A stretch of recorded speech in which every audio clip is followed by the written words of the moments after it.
बच्चों अब हम देखेंगे पूर्ण संख्याओं में भाग की संक्रिया।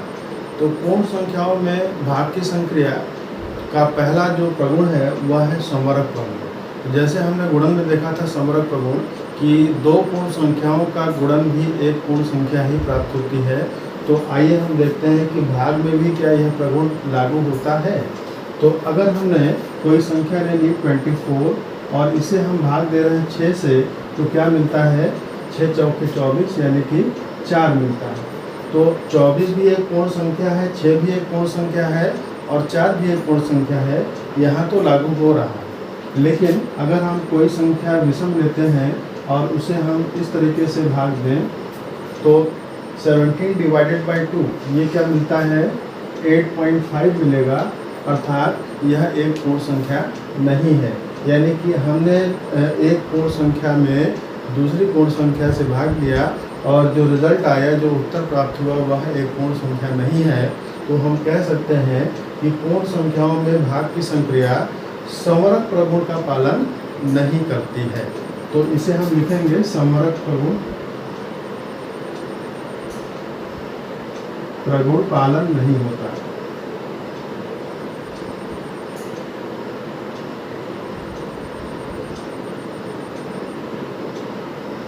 तो पूर्ण संख्याओं में भाग की संक्रिया का जो अगला परीक्षण है वह है शून्य से पूर्ण संख्याओं में भाग का परीक्षण।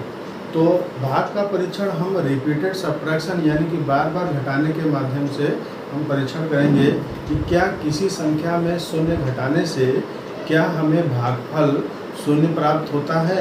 आइए देखते हैं।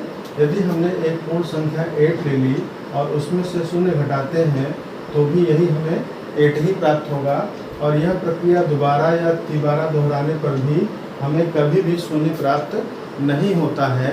तो यह हम कह सकते हैं कि भाग की संक्रिया में पूर्ण संख्याओं में शून्य से भाग परिभाषित नहीं है। यानी कि हम 8 डिवाइडेड बाई 0 ये हमें क्या मिलेगा, यह हमें परिभाषित नहीं है।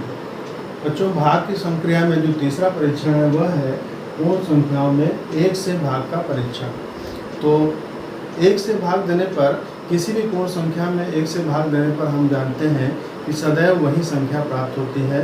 तो यही आपको आइए हम उदाहरण के द्वारा समझते हैं कि किसी भी पूर्ण संख्या में यदि हम 1 से भाग देते हैं तो सदैव वही संख्या प्राप्त होती है। अन्य संख्याएं लेकर के भी आप देख सकते हैं कि इस प्रकार से हम देखते हैं कि पूर्ण संख्याओं में अगर हम 1 से भाग देते हैं तो सदैव हमें वही संख्या प्राप्त होती है। शून्य में किसी शून्येतर पूर्ण संख्या से भाग का परीक्षण।